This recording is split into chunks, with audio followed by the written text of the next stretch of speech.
Hello, my name's Mark Lakey. I work for Warwickshire Police in the Learning and Development Department.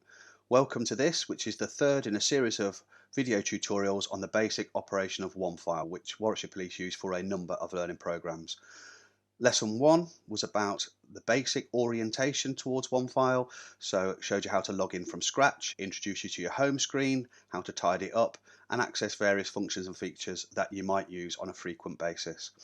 Lesson 2 focused on assessment, which is the real bread and butter of OneFile. This is how you create an assessment, upload evidence, send it to your assessor, and vice versa. This particular lesson relates to plans and gap analysis. So plans are agreements to do activities that might improve your skills or generate evidence for your portfolio, and they're recorded on OneFile, as we'll show you shortly. And gap analysis is a different area entirely. That is a helpful function and feature for users to help with collecting your evidence and understanding your progress. So if we look today at the lesson plan, first of all, we'll introduce the assessment cycle. We'll tell you what that is and how it relates to plans. Then we'll move on to the OneFile itself. We'll log in and we'll look at the location of the plans within your portfolio. Once we've found the plans, I'll show you some created plans to show you how to accept those when you've been received from your assessor. I'll show you quickly how to review existing plans, the ones that are live and the ones that you've done previously. And then after we've looked at plans, we'll move on to a different area, which is gap analysis. This, as I said before, is a really useful feature because it helps you focus your efforts on the areas of your program, your learning program, that you still need to finish off. So it will give you a visual representation of your progress and the state of play. It's really useful. So firstly, we look at the assessment cycle, which is visually represented here. It's a quite straightforward idea, and what you have at the top, you've got some planned activities. So the assessor may send you a plan to say, I require you to do X, Y, or Z, and these will either skill you up in using OneFile, or they'll do some other activity that's beneficial to your learning program. Usually these will relate to things like coming to see you for an observation assessment or requiring you to do a piece of work that's going to generate the evidence that's required on your portfolio. Both parties will read, agree and sign these, and there's an audit trail for that, which is really helpful. Once the activity has been planned, once the candidate knows what's expected of them, then the next phase comes into play, which is gather and present evidence. So the plan might ask the candidate to go and do something, or as I say, might agree to meet and do some observation. So the plan will generate the evidence for your portfolio. This will then be loaded onto an assessment, as we discussed in lesson 2. Once the evidence has been gathered and presented, the assessor does their part, which is to assess the evidence, which is to read it, consider it, look at which awards are achieved by the evidence. So he's looking to see whether or not it's valid evidence, whether it meets the criteria, that it's authentic, that it's current and relates to your learning program. Once the process of assessment has been done by the assessor, awards can be given. And these are recorded on OneFile, and as I say, we'll look at gap analysis so you can see which awards have been given and see your progress. Feedback is always given at the end of every assessment. This could be verbal at the end of the session, or it might be put in writing onto the assessment itself for the candidate to reflect on later. Once that's been done, back to the start and plan some more activities. So it's a very straightforward cycle of events. When you're on a program that's with an external awarding body, i.e. outside of the police, then we use assessment cycles very diligently, because we need to show the learning program and the support given to the candidate, and that the candidate knows and understood what was required of them. And it's really, really helpful to satisfy the awarding bodies that our processes are sound and valid. You might, however, be on an internal program where you're being trained to Warwickshire Police's own standards in call handling or some other area of activity. In that case, the elements of assessment cycle should still take place. The candidate should still know what's required and should still know the flow of materials. There may be a halfway house. You might be on the College of Policing course, which is an accreditation rather than a qualification. Again, the assessment cycle really should be followed and documented. So we showed you in lesson 1 how to get into OneFile. So logging in from scratch here and going into the learner account.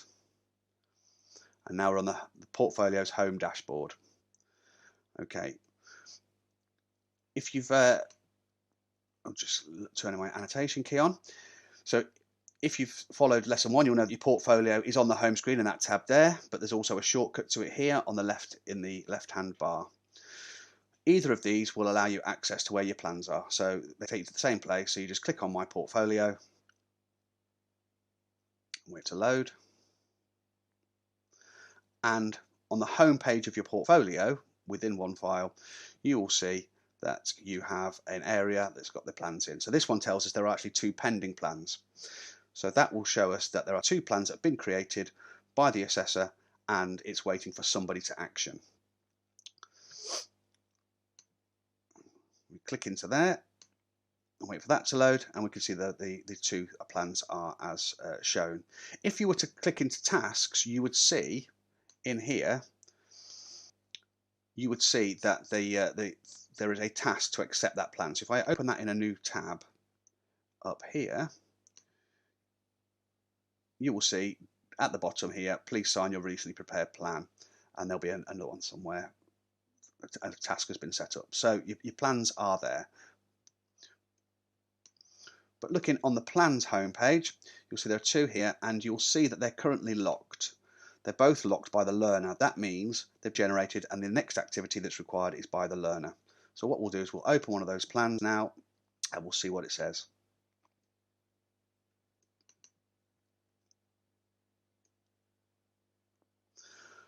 Okay, so at the top, you've got, let me just get my annotation key, you've got the title here. So this plan is about video tutorials. That's just because that's what I was doing today.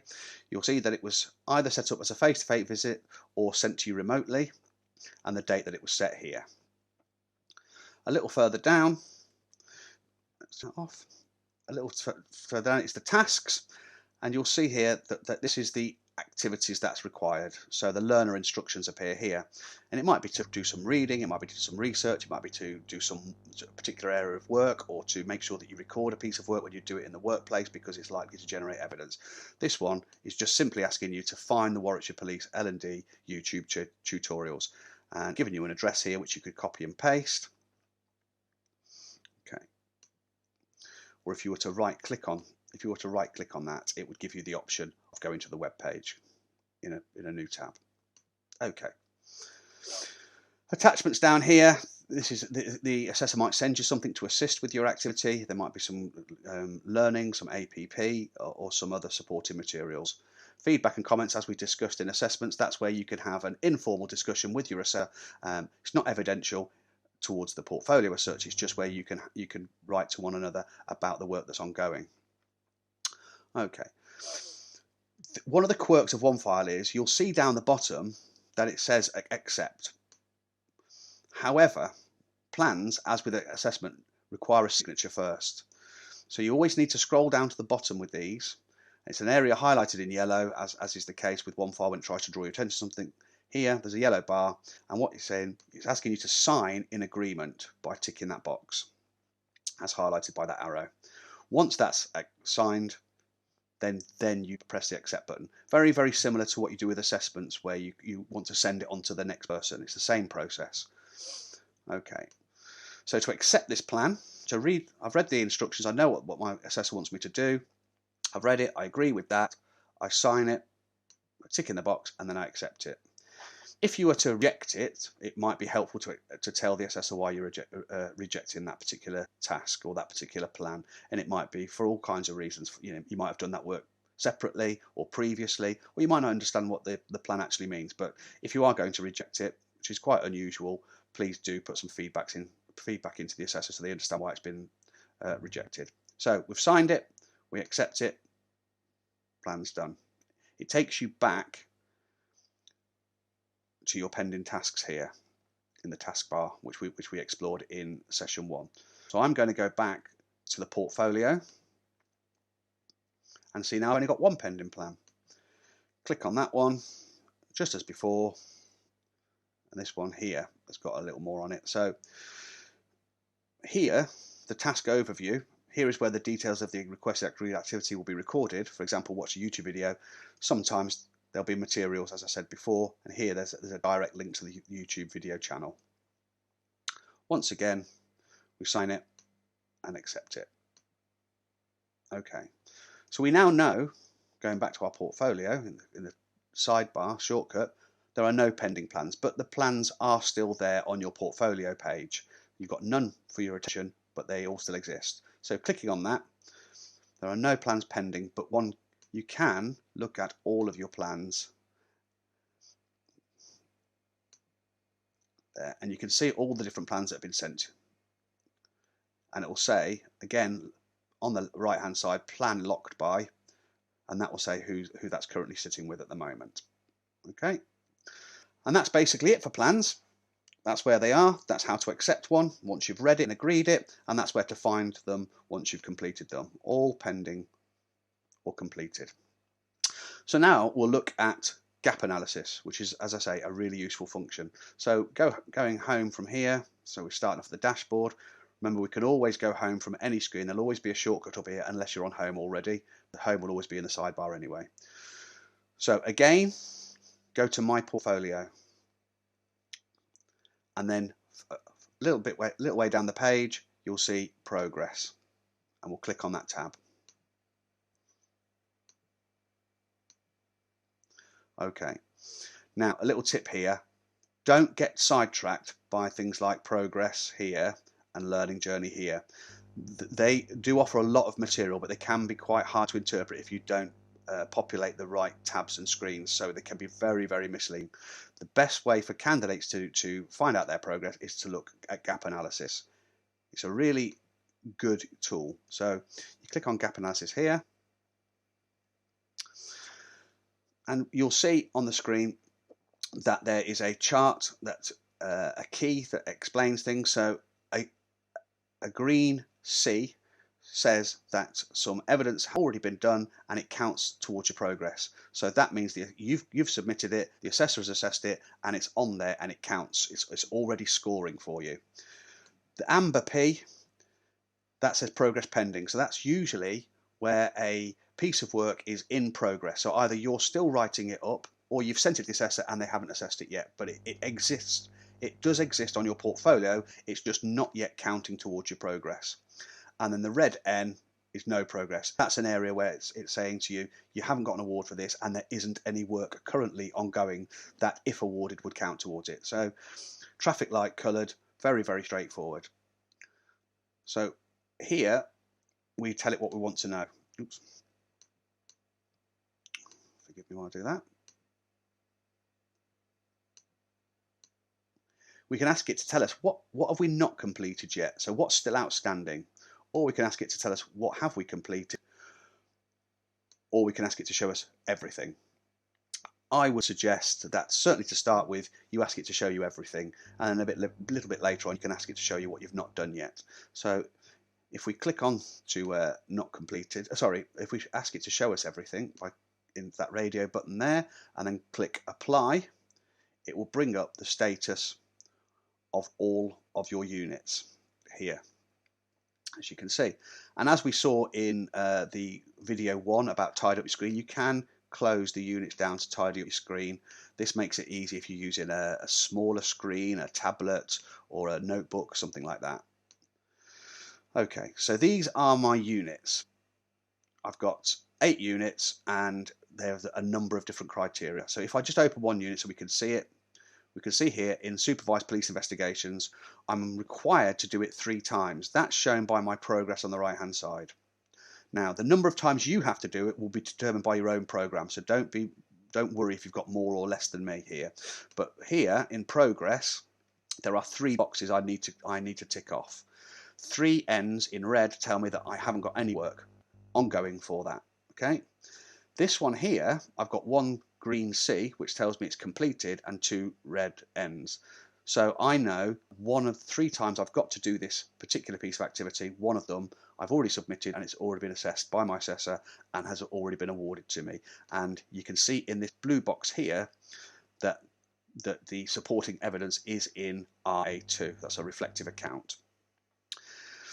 Now notice that this box here has a solid blue outline.